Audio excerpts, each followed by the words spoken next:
Hey, we are live and it is Tuesday in Menopause Awareness Week. So, as somebody requested yesterday, I think it was you, Helen, I'm going to talk about sleep today and some hacks for sleep, basically.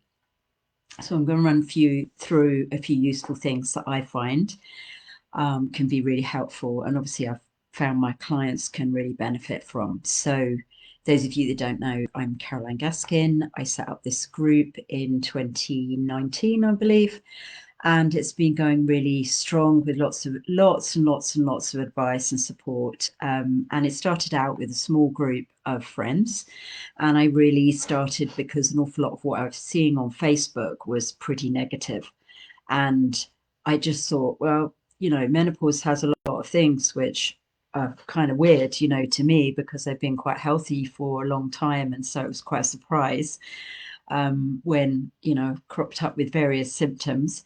And and I guess that I felt that what I was seeing was not really representing me, my friends, etc., etc. So I started the group, really to kind of provide a resource. And, there's lots of health practitioners in the space, which is fantastic.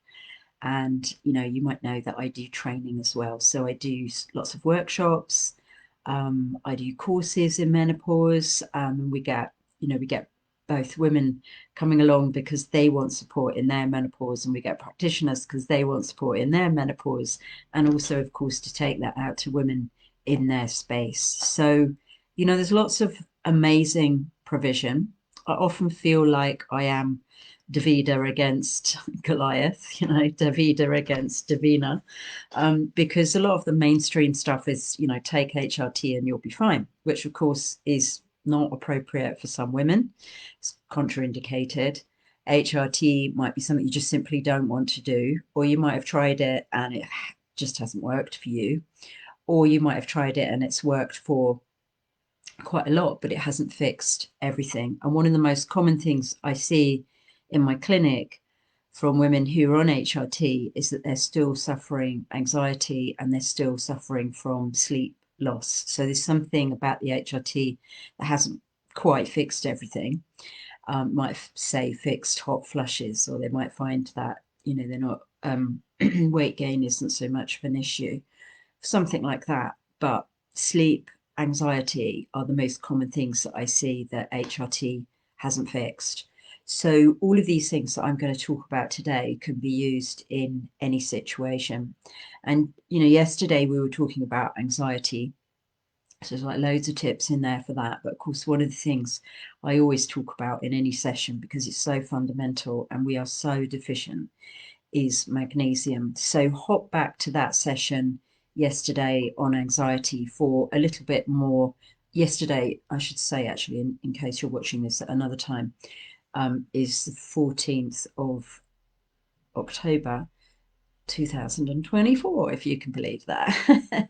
So, yeah, yesterday I was talking about anxiety, and today I want to focus on sleep. But a commonality that we all need at menopause for different reasons is magnesium. So an Epsom salt bath before bedtime using sort of 250 grams of Epsom salts or 500 grams of Epsom salts would also be fine, would be really helpful. Now, it might be that you're just like, oh, I've got hot flushes. The last thing I want to do is take a bath.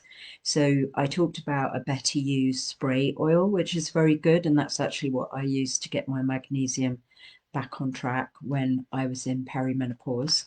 And the signs that I really needed magnesium myself were actually irritability, and feeling a bit nauseous. And it really, really helped with that. So there's lots of things, over 300 enzymatic actions in the body are supported or governed by magnesium being there. So if we are hugely deficient, those things just ain't going to happen. And enzymatic actions are functional and fundamental for us. There's just all these different things going on in your body all of the time, which are supported by magnesium. So if you want to take a standalone supplement, I like Magnesium Supreme. And I also mentioned my friend Paul at Nutrient Nirvana, because both this Magnesium Supreme and his products have got a really great range of magnesiums in them. So magnesium before bedtime should help relax muscles, soothe nerves, and help you fall asleep. So falling asleep, I usually say if there's an issue around that, you need magnesium.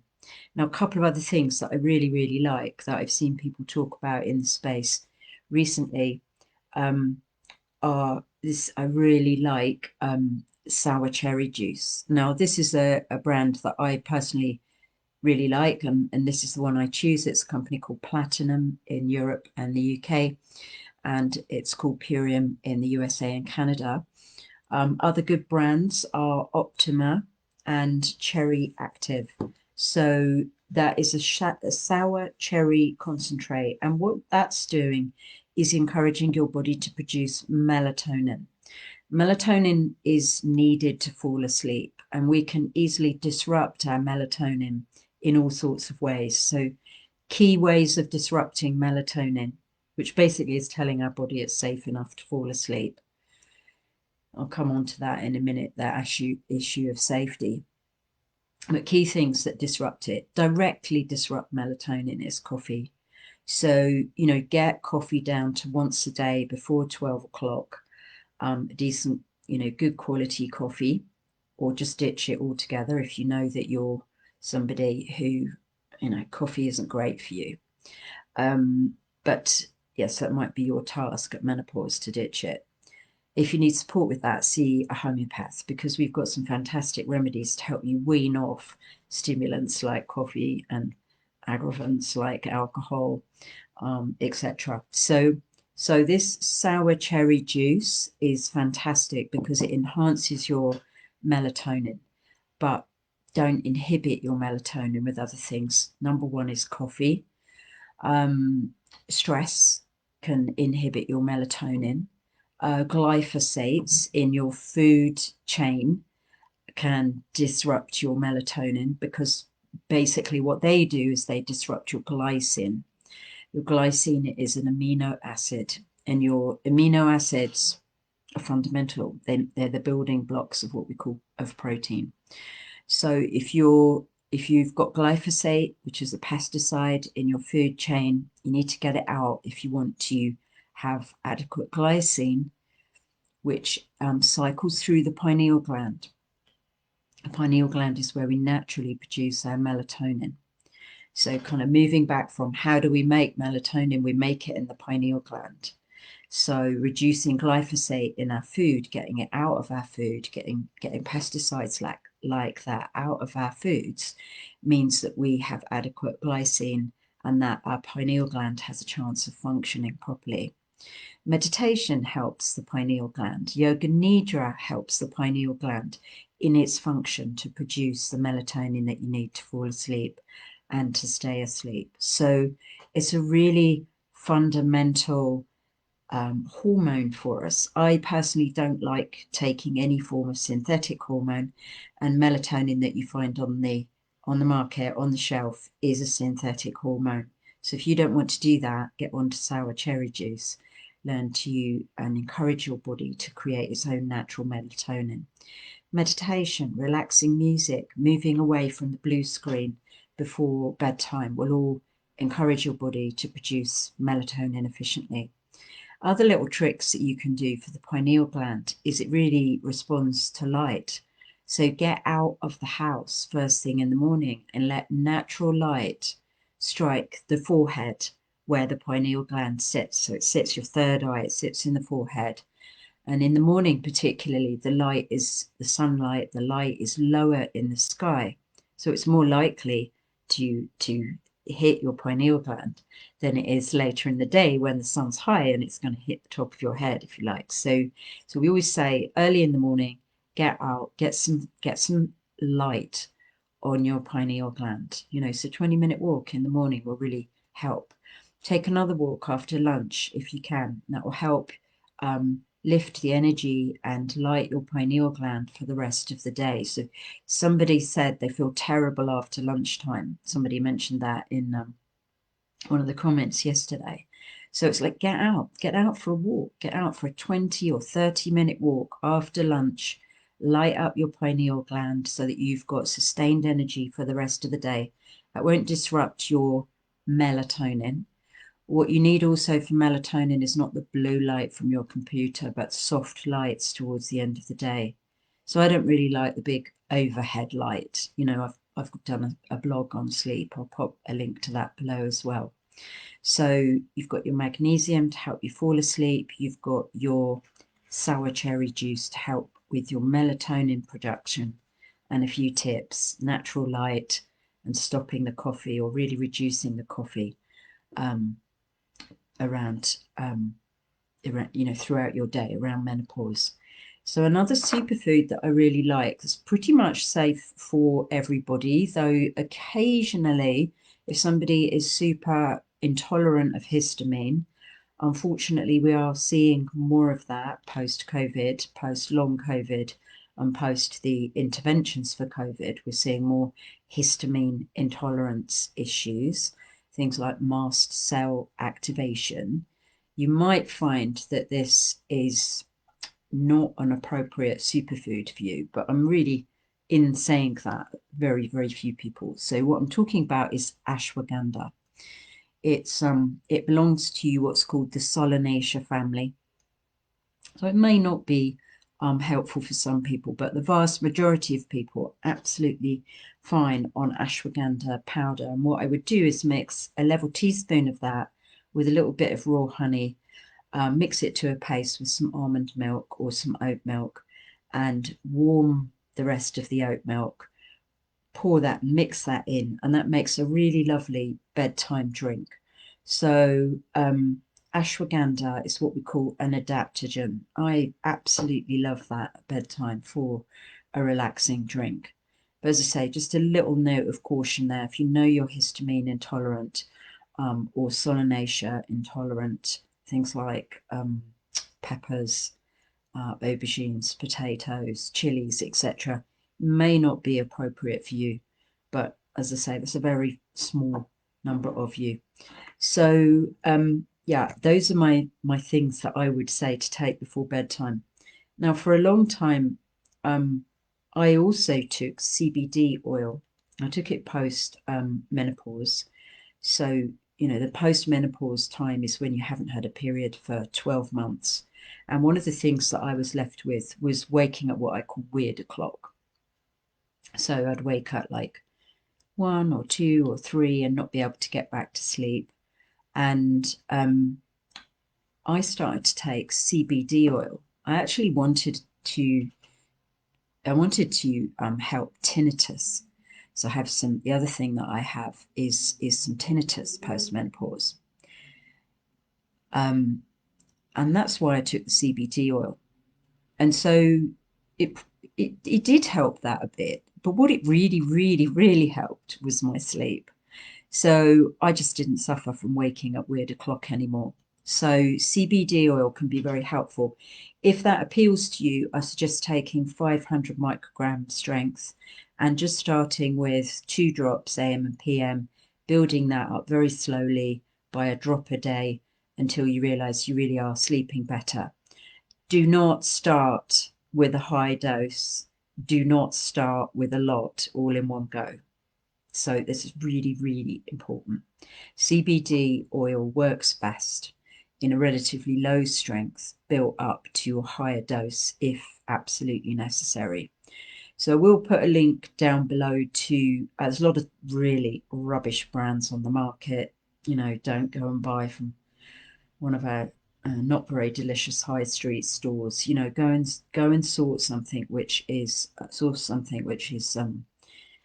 made on a decent oil, is approved. Yeah, I'll put a link to one below that I know is good, but I'd be careful with that. So yeah, CBD oil, found that really, really helpful myself. After about 8 months, I suddenly realized that I wasn't waking at weird o'clock anymore, and it was the CBD oil. So if I do wake at weird o'clock ever, that's often the first thing I'll reach for, and I'll take a few drops of that. So I've got a couple of other things that I like before bedtime. One is a rose. It's this is something I made. This is a product of my own called All Woman Rose Spray. And it has essential oil of rose in it, Rose Otto, which is one of the most beautiful and most expensive of the rose oils. And it's also got a well, no, it's not a bush flower essence, it's a flower essence that I made from a rose in Australia. And it's also got one of the chalice well essences in it. So I just do a light spray of rose based essence, and I find that is really, really relaxing. Rose is a wonderful, relaxing essential oil for women. It's calming, soothing, relaxing, makes you feel very safe. So, so safety is important for the production of melatonin. And issues around safety can come up at menopause. You know, issues around old anxieties, fears, etc., might come up for an airing, and it might be where we need to do some work. So, you know, rose is a lovely essential oil to help with transitions like that. So this is another essence that I'll put a link for below. And this is one of the Findhorn flower essences. And this is more of a room spray. So it's Sacred Earth is the range. And this one is the grounding room mist. And it's got a lot of Palo Santo in it, which is a very calming woody scent and element. Oh, I absolutely love that. So if I wake at weird o'clock or I just think, gosh, I'm still a bit wired, going to bed, I will do a spray of that. It's absolutely gorgeous. So yeah, I'll put links to this down below. You could also take a homeopathic sleep combination. Now, this is one that I've made up myself because, as I said, I'm a homeopath and I can make remedies very easily. But I'll put a link below to one from one of our big homeopathic pharmacies called Helios, that's readily available and very safe to take alongside, you know, any medication you might be on, if you're on HRT, etc. And I recommend just taking one before bedtime.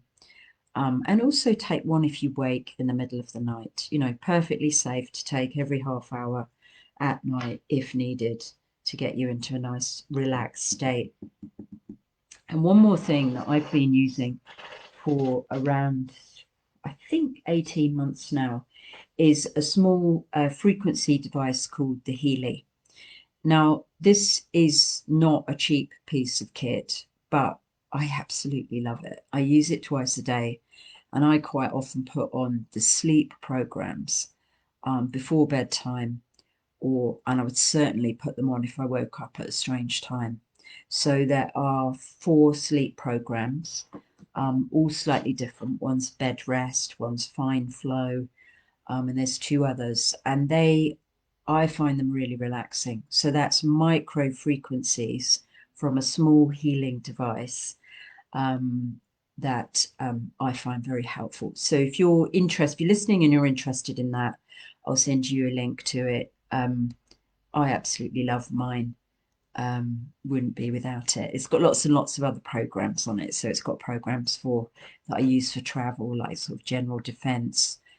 It's got programs for different body systems, etc., etc. But I kind of couldn't talk about sleep these days without mentioning it because I find it really, really helpful. So I'll also put my sleep blog down below with lots of tips in that. It's always a subject that we cover in courses and workshops for menopause because, you know, sleep is so easily disordered, but I've given you lots and lots of tips today. So any thoughts or comments or questions, put them down below. Please press or put in #replay if you're watching this on replay, because that just really helps for this to stay live. So stay calm. I'll also find a really nice piece of music which is totally relaxing. So if you've got any links for yoga nidra that you love, that kind of thing, just pop them down below. Yoga nidra is like a kind of mantra or spoken meditation that I found really helpful as well. So yeah, lots of great resources for getting to sleep. Increase your magnesium, enhance your melatonin, get your hormones in balance with something like an adaptogen, the ashwaganda, and use, room sprays, use things that you know to be calming, soothing, and relaxing. So, yeah, have a great rest of your day, and I will see you soon.